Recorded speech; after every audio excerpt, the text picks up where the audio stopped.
Hey guys, this is Trading Bruce from Simpler Trading, and I've got a great video for you. I'm trying to keep this short, but if you've been watching this market, we've got a lot of volatility going on, and I'm going to show you how to take advantage of it or to hedge your portfolio in the event we keep going down. So first, let's jump in, and I'll set a backdrop as far as what I'm looking at and what we're going to try to do. So I've got the ES up here. This is a daily chart of the ES. As you can see, 1-day chart here. Last night, the light gray is overnight session. So last night in the futures market, we hit 7029 and everything was going great. I was watching this last night and it was going up. Everything looked great. And then we got the big flush at the open and it just didn't stop. We've got this is a voodoo skyline, went right through that all the way down to 6898. So 125 point drop, whatever. And it looked pretty sketchy at that point. I was not expecting this much weakness, and we did kind of claw our way back here and kind of caught our breath, and we managed to kind of rally and get the bulk of that sell-off back intraday. But let's take a deeper look at this. Let's look at a 5-day chart, and you can see here's where we were 5 days ago, and we went below that and now came back up. So we're kind of where we were roughly 5 days ago with a lot of wild swings. Again, that's what made me put this video together and to put together a hedge for you guys. So let's continue that thought process. Let's go back 20 days, and as you can see, we're kind of sort of in the same place. 20 days is about the length of the trading days in an average month, but wild swings all the way up here, all the way back down, all the way up, all the way back down here. So what am I expecting? So if we go out, this again, I'm going to stick with the ES for a minute. If you look at this, that green line is a voodoo tree line up there at about 7100, and I've been targeting that for a little while now. You can see we got close here. We just keep trying and just have not been able to, to get up there, and I don't know. But we're gonna solve it today. So let me switch this. I'm going to switch this to SPX because that's what I want to set a trade up, is an SPX. And you can see our voodoo tree line up there is at 7064. All right, now I'm going to keep this very, very simple and easy. We're going to put this back on simple moving averages. So as you can see, and I've got my drawing tool on this monitor, so I keep looking over here. That's a 50-day moving average. That's a 20-day moving average. That's 100. And in between here, you have a 34, and then you have a 100 in here. But I'm going to keep it really simple. So this chart looks great. And if you notice a little subtlety here, you see how it kind of we go in parabolic here, and then we're kind of starting to flatline here, right? And this is, I'm sure you are aware, the sector rotation's been coming out of SPX, the Mag 7's going into the other 493 stocks of the SP 500. So we've kind of flatlined here a little bit, and maybe I can do a video on that the variation between the two, because the S&P, the Mag 7s are much more heavily weighted, make up about 40% roughly of the S&P 500 weighting. So anyway, if we look here, and you can see we kind of flushed down there, there's the 50-day moving average. I think we're vulnerable here to the downside. Honestly, I think we could come back. Now, I'm not thinking, this is a 200-day. I don't even think we get that far. I'm not thinking black swan. This is not over, that kind of thing. But we had, all the big name earnings this week. We had Microsoft, Tesla. We had Apple today after the close. Lam Research, Boeing, IBM, big barometer for the economy, United Health. There's a lot. We're getting pretty deep into earnings season right now. We'll have more next week. We've got Palantir, we've got Amazon, we've got Google. Who else? Rambus, Merck, Eli Lilly. Anyway, big names next week as well. Are they going to carry the weight and keep us moving higher? Maybe.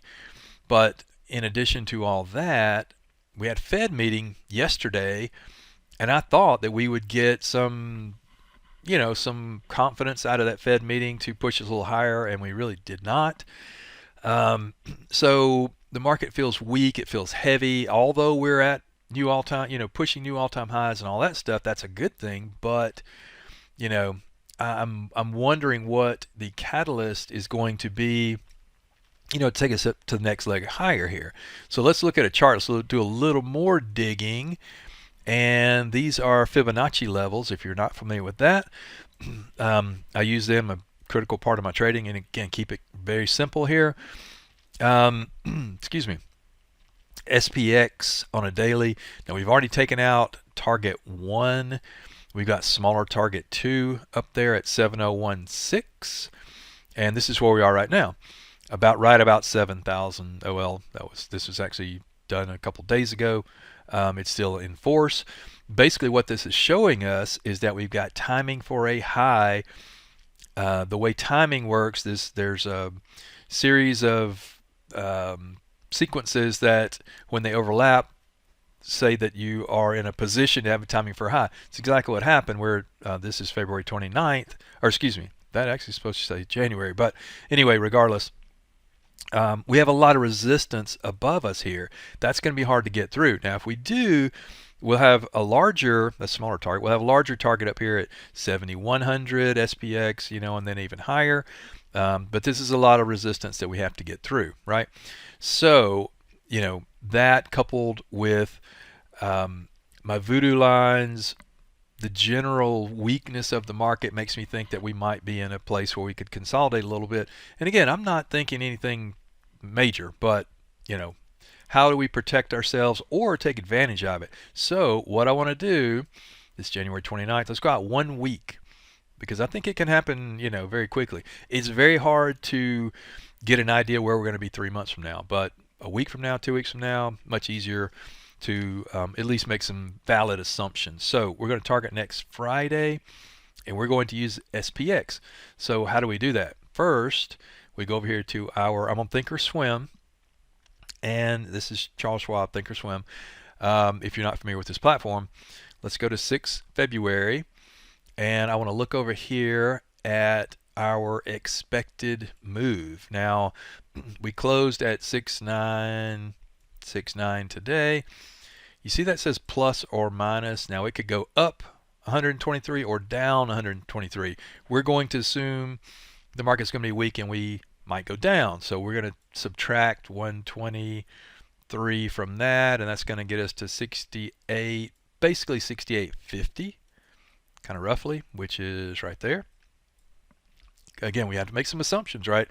Anytime you do a trade, you have to make assumptions. So we're going to assume 68.50. Now that gets us, if you're a Greek guy like me, that gets us to around a 23 delta, very reasonable that we would get there. So if you think about this, different, that's our time frame. That's kind of where we want to target on the downside.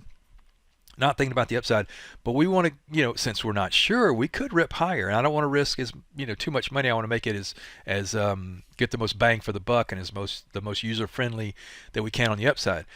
I do normally like to use calendars and diagonals, things like that. We could use a simple debit spread, but I think in this situation, because we do have a fairly specific target, I think we can use a butterfly, and that'll give us the most bang for the buck. So I've already got the trade set up over here. Let me drag this over. So if we use a broken wing butterfly like this, we're going to target 68.50 for next week. This is a analyze tab. That's what this is called. If you're not familiar with this, super cool, very helpful. I've done a lot of videos on this in the past. Let me know if I can help you with it. This shows our Greeks, delta, gamma, theta, vega. Don't have to worry about that right now. But we're going to target 6 February. That's next Friday. And next Friday, by the way, we have payrolls on Friday. And again, we have Amazon, Google, Palantir, lots of names coming out next week. So 123 points down gets us to there, right? And we want to do this in the most cost-effective way we can. Now, this is a broken wing butterfly, and I'll show you the difference.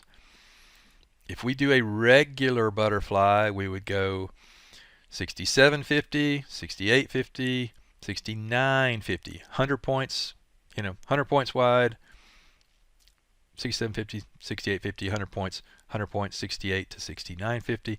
It's a $12 trade. Gives you a lot of bang for the buck and all that kind of stuff, but why is my trade only $4? Well, very easy. I did a slight tweak to it, and I dropped, excuse me, I dropped this 69.50 down to 69.25 and simply made this a broken wing butterfly. Nothing complicated about it. I just chose a different strike. You can play around with these and get variations in the price. So check this out. We use one contract. When I'm posting this stuff online, I don't know what size accounts everybody has or trading, and again, I have to disclose this. It's not investment advice. It's just a concept, right? We're looking at, right? So if we use one contract and we pay $4.25, that's kind of where it looks like it should be in the morning, roughly. So we risk $425. That's it. $425. Now what's our max profit? Well, there's $1,000, $2,000, $3,000, $4,000, $5,000, $6,000, $7,000 of max profit. What's 7,000 divided by 425? It's about 16x on your money. If we were to get that. Now that is on a pin. If we end up next Friday, closing bell, ding, ding, ding, at 68.50, you'd make about $7,000 on your $400 investment. Pretty good, right? Not too bad. But wait, there's more. It gets better, right? The cool thing about this trade, the way I've structured it, you see how the T+1 line, this pink line, sorry, the T+1 line, if you don't know, this pink line is our what's called T+1 line. Each and every day, this line goes up a little bit, and it goes up a little bit more, and it goes up a little bit more, and up a little bit more, and up a little bit more, right? Until the end of the trade. So we have the ability, if we get there early, to make money. Ideally, you want to get there kind of later in the trade because your max profit is at the end of the trade on a butterfly, right? So let me show you. I'll fast forward this thing. If we use our calendar here, I'm going to fast forward. I'm just going to go to next Wednesday right here on the 4th. And as you can see, this pink line goes up, and I'll drag my cursor across it. And you can see 300, 400, 500, 900, 1,000, whatever. So if we get to 68.50 on next Wednesday, this trade will be worth about $1,100. I mean, we could stay or we could go. We could take the money and high five, move on, or we could hang around and wait. Again, the later you wait in the trade, I'll just do it out here to Friday.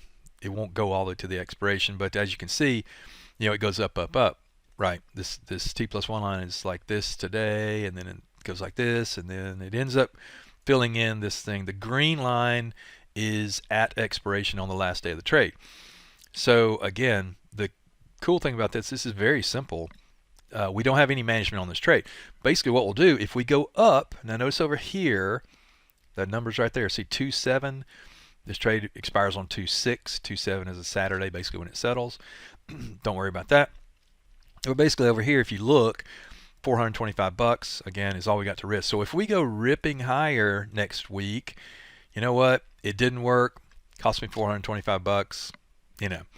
We can get creative if we wanted to, and we could do all kind of creative stuff up here. I'm not that worried about the $425. I try to keep these trades to a $500 risk, $1,000 risk, whatever. Now again, if you're trading a larger account, look at this. What if you're trading $1 million account, whatever, big account, $500,000 account, $250,000 account, whatever. Now you're going to risk $21,000 to make $350,000. That's pretty good. $20,000 to make $350, right? Does take a little margin. Be aware of that. But anyway, you can size this up any way you want to. All right. And since I am using puts and it is broken wing, it does take a little margin. Not worried about that. That's just part of trading, right? And this is only for a very limited time. So no management, no trade management on the upside. On the downside, I don't want you to let it get past that point right there. That's the edge of your butterfly. And if it's going down, there is a possibility if the market just starts free falling and we really break to the downside, we could overshoot this thing. We don't want to do that. So we will, in any case, we will pull the plug as it's coming down. And I would go so far as to say, if you get to 68.50 early, start getting ready to pull the plug and get out somewhere here. Now you should still be at a profit at that point. Let me hover the little mouse over here and see you're still at, on one contract, you're still at $100 profit, $70 profit. You know, you won't be at a loss until you get outside the body of the butterfly here. Now notice, we do have one thing to be aware of. This is your sea of death over here. This is pretty deep. You're getting that because we're literally taking the risk off this side and we're throwing it over on this side. So you do have more risk over here. And that is about $2,900 of risk. Again, we're not going to let it go past there. So that's, to me, is not really an issue. And even if it did, you see the pink line there? We're down $400, we're down $500, whatever. When we pull the plug, you know, it didn't work, whatever. That is the risk. You know, there is no trading without risk, right? Especially a opportunity, risk, reward, opportunity of this magnitude where you're getting 16 times your money. Again, that's max profit. I know some people will say, well, that's, you know, yes, it does have to pin there at the close on a Friday, but there's a lot of money in a lot of this butterfly, and it's pretty wide too. So as you can see, the black part here and the light gray part is the expected move. So that is a big wide net we're throwing here to try to catch a move on the downside, and this is a very there's very lot of bang for the buck and low cost on this trade. So again, with that, I want to walk you through that. If I can help you with this, let me know. I'm at Simpler Trading, of course, and I run a trade service called Bias. And we'll put a link down here to the Bias, get you a free trial if you want to come in there, ask me any questions you want to. We do this kind of stuff all the time. But I'm looking at the market. I'm thinking it's pretty weak. I'm thinking that, you know, this might be good. I already have a couple of little hedges on as well. So again, with that, let me know if I can help you. If this concept is new to you and you're not sure how it works and all that kind of stuff, do this in a paper trading account, see how it works, try it out. You can vary the width of the strikes. You can vary the time, how far out in time you go. I'll keep these ideas coming. I'm trying to post them very often. But with that, let me wind it up. Let me know if I can help. Hope this makes sense. And good trading out there. Be careful. It's going to be volatile the next couple of weeks. Thanks. Take care.